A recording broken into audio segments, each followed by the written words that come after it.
ito na ating unang. So, nag-add friend siya sa akin sa Facebook. And then, after that, akala ko nga foreigner kasi laging nag-i-English, napaka-Englishero niya. Tapos, yun, in-stalk ko. Then, nalaman ko na, ay, Pilipino pala to, pero napaka-Englishero.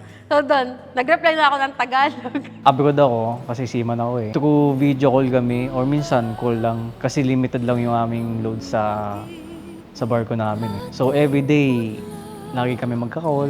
Jolly siya eh. Di ba magpreno ba? Yung talagang lakas tama niya eh. Siyempre, maganda. Masipag. Lagi nag-aaral. Mabait pa. Minsan, yun nga lang, ito pa rin lang. Balikan ating dahilan.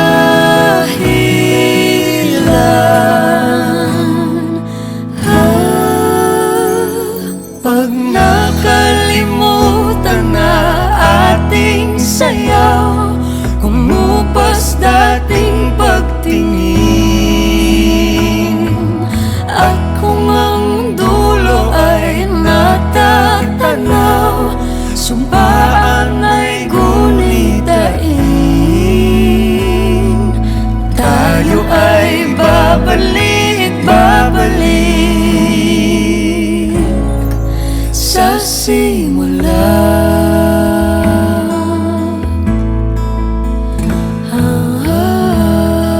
Hoy, ayan na. This is it.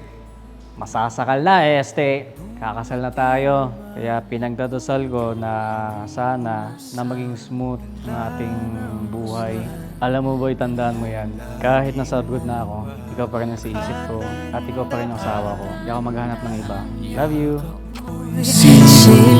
Mahal mo yung tao, uunawain mo siya. Kung mahal mo yung tao, magtitiwala ka sa kanya. Kung mahal mo yung tao, aalagaan mo siya. Di ba? Madali lang.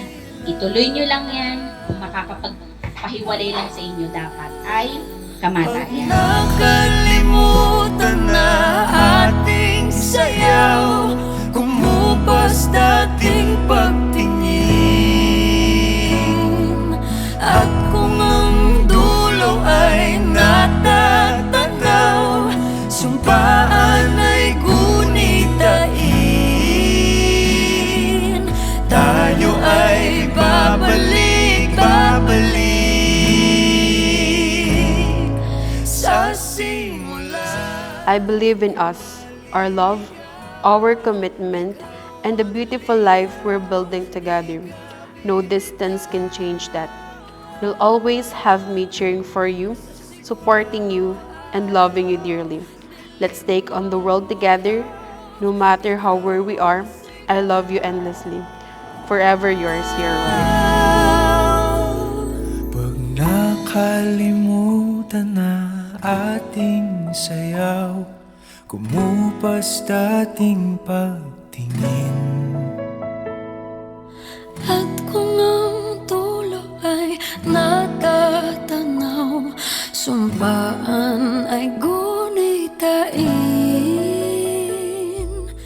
Mas lamang ang buhay ko sa barko kasi 6 months, 7 months, 8 months. So, limited lang yung aming pagsasama. Mostly, nasa bahay lang kami. And then, paglalabas na kami, punta kami sa fast food, sa Jollibee, or sa SM. Tuhog-tuhog na yun, fishbowl lang. Kumbaga si Tricia, simpleng babae lang. Walang karte-arte. Kahit saan, G siya. So, salamat sa pag-unawa mo sa akin. Alam ka naman na kahit nag-iinarte ka minsan, nagiging masungit, tapos gusto lagi mag-gym kahit ayaw ko, kahit pagod na ako. So yun, sinusuportahan pa rin naman niya ako, lalo na sa mga gusto ko and yung mga ginagawa ko. Thank you and I love you so much.